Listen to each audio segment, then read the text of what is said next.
Hello students of standard 6. We are going to have the third part of the same lesson. Today we are going to learn the saviors of the train part 3. The story is about the siblings we have learned.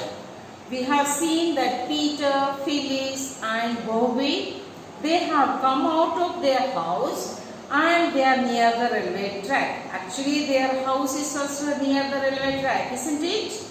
So they have come down and they saw enchantment. They saw near the tree, there's some movement, and Phyllis says, "No, I have seen, I always tell you that the tree is something wrong, some magical power is here." And she is asking and she is frightened. And they saw really the tree is shaking and they do not know why the tree is shivering. And then slowly they have realized that mud is falling, grass is falling, and they do not know what to be done. Both of them, three of them are thinking what to do. They planned to go to railway station, run and inform to the station master and the people who are there. But what happens? They think time is very less. At their place, the train comes 11:29 in the morning. So there was already, it was 11 o'clock and there was not enough time to go and inform. So Peter says that you stop running and come back. So we will do something which can help the people in the train. And he came, they went all around the mound area where the mud and stone and grass is fallen. That's something they can get. And they can put the flag. Got the idea to put a flag and shake so that they can see and the train. Because if they shout, engine is loud voice, they can't hear it. So they are taught to show something. And they searched all around, they were not getting. Peter says, if the red flag is there, they can see better and their train can be stopped. Now they are struggling, where shall we get the red flag? So now suddenly Phyllis says, "Oh yes, we have idea. We have got red scarf which we tie in the head. So that we can use."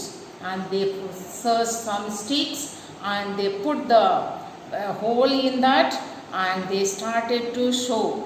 But the engine was coming. Engine was a big black thing and they could not see that it is stopping.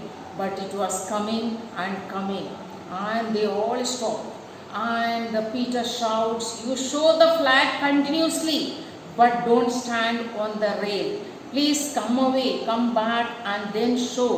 Phyllis was shivering, don't want to be there. She closed her eyes and going on showing. And they saw the engine fell out of the train and came and the train stopped. And these people do not know that train is stopped. But Peter and Bobby, they saw the train driver, engine driver and the other people got down and they met the Peter and Bobby. They came and met the Phyllis. They shook and they told Phyllis that the train has stopped. Then only Phyllis realized. So these people have helped the people and there we are. Adventure, what they have done, children. Children took the charge, they took the chances and helped the train. Dear children, do we have this much courage that we can do something for others? When we see some danger, do we run away? If we are doing, stop, which we can do. Try to help. If you can't help, ask some people nearby to help you out from the danger or support. Children also can do many miracles, many wonder and many adventure. So children, don't think that you cannot do. These three children also managed to stop the train and save from accident. So we are here, we can learn from these little children the experience of theirs, how we can utilize in our life. Thank you, children.